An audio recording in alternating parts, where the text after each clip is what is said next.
This is a really quick video, 2009 Cadillac CTS center support bearing, also called a carrier bearing on the drive shaft.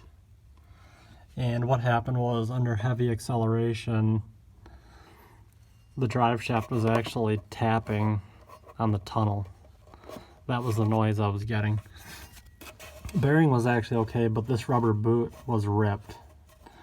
So in order to get it out, I had to put indexing marks on all the joints so they go back together the right way. They're all at the top right now.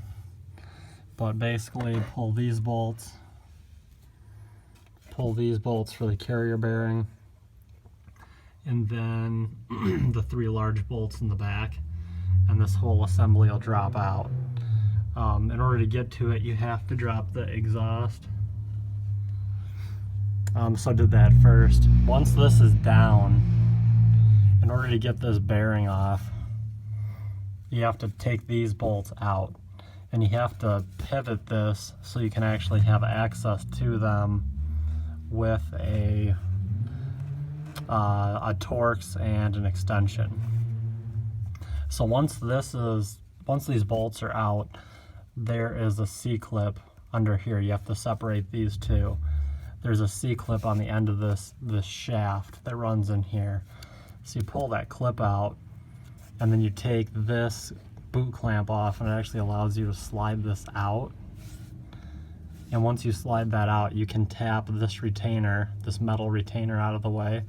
Then you can actually tap the bearing off the shaft, replace it, and then kind of put it back together in the same order. And that's what it's supposed to look like. My only other challenge was these studs were bad, so I just replaced those. I've got one more side to go. That's what they looked like. They completely broke off. So, 2009 Cadillac CTS carrier bearing. See ya.